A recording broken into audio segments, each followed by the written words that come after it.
I'm gonna see how fast I can make $100 today. I'm only $100 away from my weekly goal, and so I thought this would be the perfect video to film. Let's go DoorDash, Uber Eats, Grubhub, see what we can do. Not the best start. I did have to wait in that restaurant for like 6 or 7 minutes, but I guess that's what I get for going to a place I've never even heard of. I got this offer from Uber Eats for $9.17, going 2.7 miles, and I had no idea which restaurant I was accepting it for.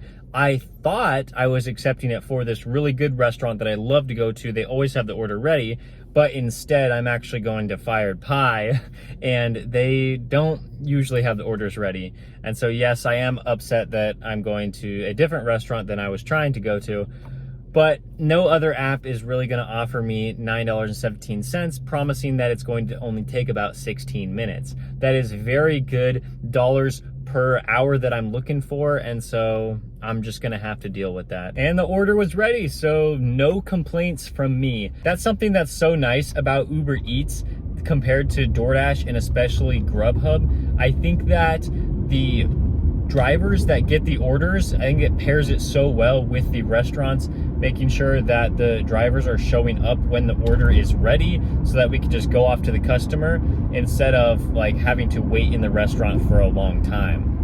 Oh boy, look what just popped up on my screen. This is a massive payout, especially considering DoorDash. Usually they like to hide tips. I don't know, this one's pretty crazy. It's to a restaurant that I do not ever like going to because Oregano's, if they're making a bunch of pizzas, the order could take so long to make it, and like, it's just not great. And I have actually refused to accept orders from them for the past couple months, but I just decided to go for this one. I was like, I can unassign it if I can see that there's a bunch of pizzas on the order. But I looked at the items and it's 7 salads. I was thinking maybe there's gonna be 7 pizzas. Maybe that's why they tipped so much, but it's 7 salads. And I accepted the order, and as soon as I did that, I got a notification saying that the order was ready at the store, which is so nice that I don't have to wait so long, because like I've been in Oregano's before and they're like, oh yeah, it's gonna be like 20 minutes. And I'm like, that's not happening. But now I'm headed off to the restaurant right now. It is going to be annoying to have to drive back to the hotspot, but hopefully I can get something on the way back. If not, it's still all right. I mean, it's $20, and I think I can complete this in, I want to say 20 minutes, and then it might be another like 10 minutes to get back to the hotspot. Okay, the GPS is telling me 12 minutes, which is really nice because that will be about the 20 minutes that I estimated this to be. I was dropping off at a hotel, but it was to the front desk.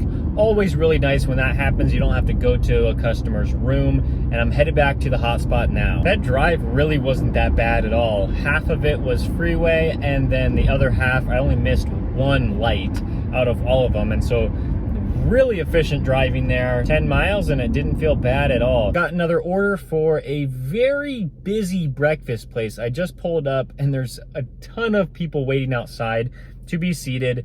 And I'm just hoping that they have the order ready. It's supposed to be ready in about 5 minutes. Hopefully I can just walk in there and pick it up. And I got a stacked order for Chipotle for $6, only an additional 1.5 miles, so I'd say that's pretty good. Both of these orders have chances to be hidden tips, and so that's really what I'm looking for here.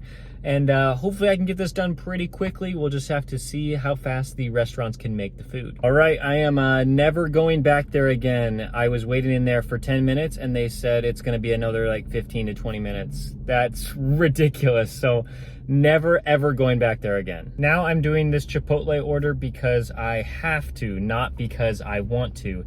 It really only made sense to do with that other order, but now that I just have one, like I can't unassign another one, and so I have to do this one. And you know, hopefully there's a big hidden tip because there is 6 items. I mean, there's 2 full bags, so hopefully there's something good on the other side of this. Well, that's a good way to make $6.50 for about 30 minutes of your time. It's okay, at least I learned a lesson. Like, it's always nice to constantly be learning more about my market, and in this case, you know, just have to never go to that restaurant again and I will be much happier. All right, this is a nice one. The only problem is this restaurant doesn't really have their orders ready on time, and it's Grubhub, and so I probably will have to wait about 5 minutes in this restaurant, which really isn't a big deal considering what I've had to go through today already. Order was ready before I got there. That's what I love to see.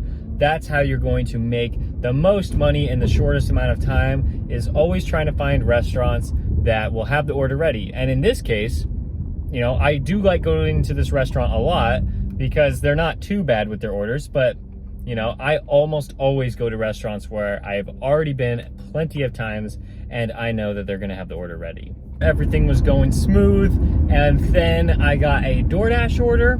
Figured, hey, that's decent, I'll accept it, and it's keeping me close to a hotspot. But for some reason I had lost connection on my phone and it didn't confirm that I accepted it.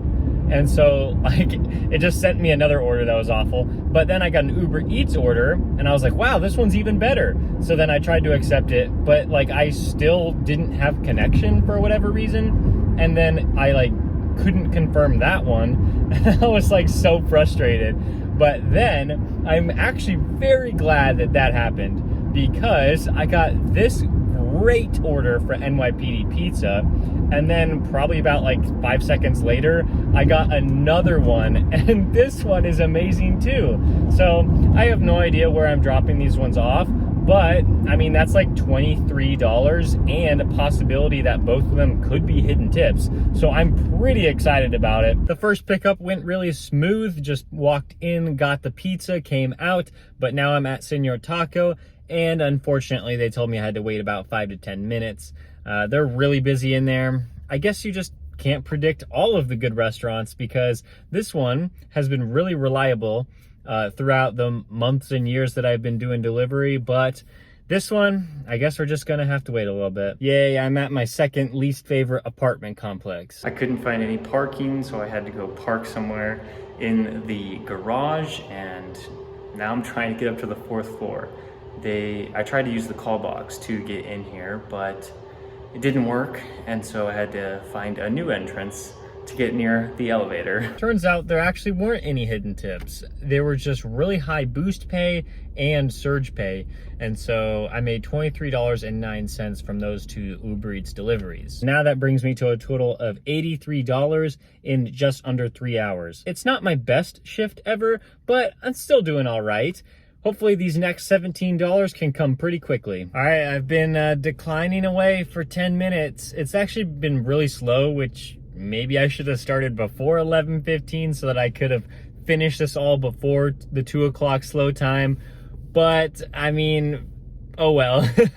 There were a couple Uber Eats orders that could have actually got me to my goal. They were like stacked orders for like $18, $19, but the time estimates were like almost an hour long, and it was taking me like 10 to like 14 miles away. And so I just felt like I needed to decline that because those weren't good offers, and you know, hopefully something better comes very soon. This isn't really a great order, but it's something to keep me going. I mean, like $11 is nice because then my next order only has to be about $6 or $7, and then I will hit $100. I was really hoping to finish those deliveries in about 15 minutes because it was so close, but unfortunately neither of the orders are ready when I got to the restaurant. Man, it just felt kind of frustrating today. I mean, I can't really complain because I've had like such good days, you know, in the recent past, namely like this video or even this video. Like I've felt like it's just been fantastic out here, and today's just been like a little slow and sluggish. But like, you know, every day is a learning experience. I can always learn more about my market, see what's out there, and like it's okay. Like we're going to have bad days at least every now and then, if not more. And so to be in my position, like, I know I'm not too sad about it. Looks like we got another offer sitting at $94. This will now put me over 100. Just dropped that one off, and now we're at over $100. I made $13.85 with one order from Grubhub, a really nice one. $32.26 from Uber Eats over 3 deliveries, and from DoorDash, $55.10 over, oh, I forget how many. I'll put it up on the screen. And then that gives a total of $101.21. I was able to complete the $100 challenge in 3 hours and 40 minutes, meaning I did an hourly total of about $28 an hour, which is actually pretty good, a lot better than I was expecting it to be. I think those two like really big Uber Eats orders really helped me out.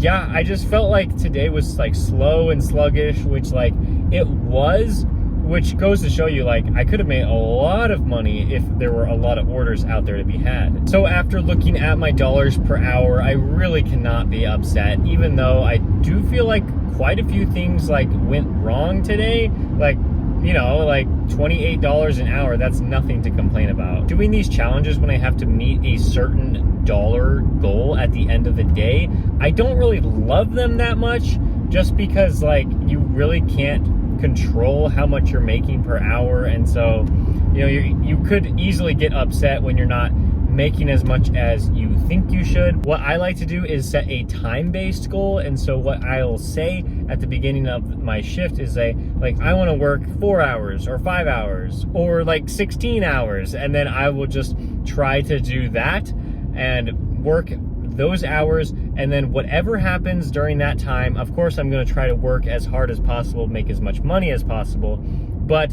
you know, I don't have to worry about the results as much. I just get to worry about how much effort I'm putting in. But I did mention earlier in the video that there were 2 videos I made, which I actually made quite a bit of money. And so I will put them on the screen somewhere over here. Thank you guys so much for watching. If you found this video helpful, please give it a like. And if you've been enjoying the rest of my videos, please subscribe, and I'll see you next time.